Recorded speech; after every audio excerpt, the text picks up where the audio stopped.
In 1938, Wilhelm König published his paper Ein galvanisches Element aus der Parterzeit, in which he claimed that 3 artifacts which were found in Iraq used to form a battery, now called the Baghdad battery. König hypothesized that the 2,000-year-old objects, a ceramic pot, a copper cylinder, and a rod of iron, were used to create a current. How would that have worked?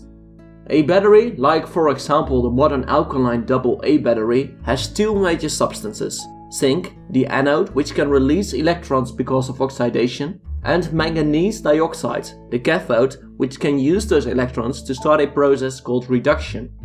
The 2 displayed half reactions taken together result in an overall so-called redox reaction, which releases 1.43 volts of electricity. The only thing missing is a place for the chemical reaction to happen, which is the function of the electrolyte alkaline, hence the name alkaline battery. That is the basic principle of a battery: an anode, a cathode, and an electrolyte. Now switch the half reaction of zinc for that of iron, the half reaction of manganese dioxide for the one of copper, and the electrolyte alkaline for a ceramic pot filled with, for example, vinegar or wine, and you've got yourself a working Baghdad battery. But the question is, were those artifacts indeed used for this purpose? Well, probably not. They might have been used for a process called electroplating, or, others claim, the artifacts were used for storing scrolls. Some even claim that the artifacts are not even originating from the Parthian period, but from the Sasanian period, which makes the Baghdad battery about 500 years less old than König predicted. Professor Stone, an expert on Iraqi archaeology, Galvani joined a length of brass and iron together to form an arc, and then touched one end to the nerve and the other to the muscle. Once again, the dead frog danced.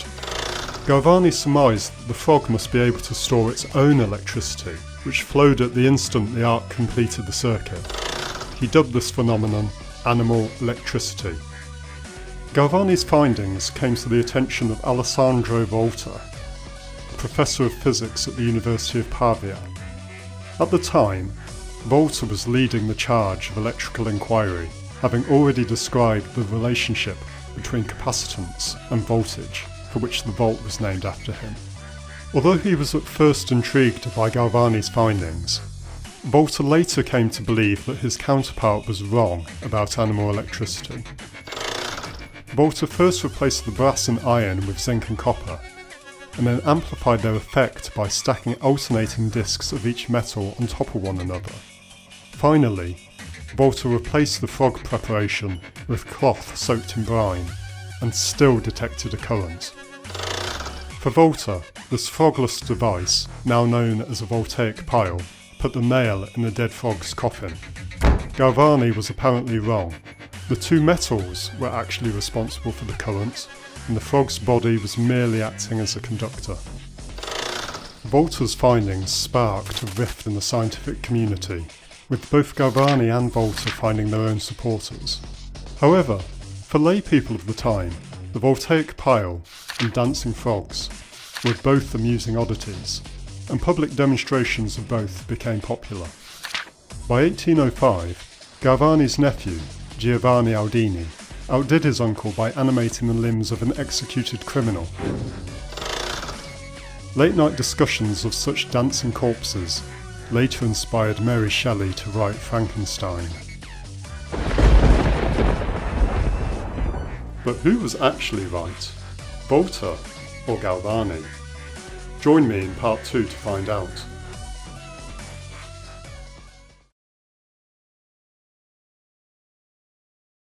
Welcome to part 2 of Galvani vs Volta. For lay people of the time, the voltaic pile and dancing frogs were both amusing oddities. The voltaic pile was more than just a parlour trick, however. It cleared the way for Michael Faraday and others to usher in our electrically powered world. Moreover, Volta was beating Galvani not only in the scientific debate, but also in the Game of Thrones. By 1797, northern Italy had become a French puppet state, and all professors were expected to pledge allegiance to the new regime. Volta obeyed, and was made a count by Napoleon Bonaparte. Galvani refused. and was dismissed from his post, dying a year later. Many accounts paint Galvani as a bumbler who accidentally discovered something he didn't understand. This is grossly unfair. Galvani was a well-trained scientist who built his own apparatus and controlled for external variables. The standard narrative also tends to omit Galvani's most important finding. A frog's leg would twitch if a nerve was tied to the muscle in the absence of any metal, thereby proving the existence of animal electricity. However, the world was too caught up in Volta fever to take note of Galvani's findings, and animal electricity as a concept was grounded for the next few decades. The truth is that Galvani and Volta had discovered two separate phenomena. Fight!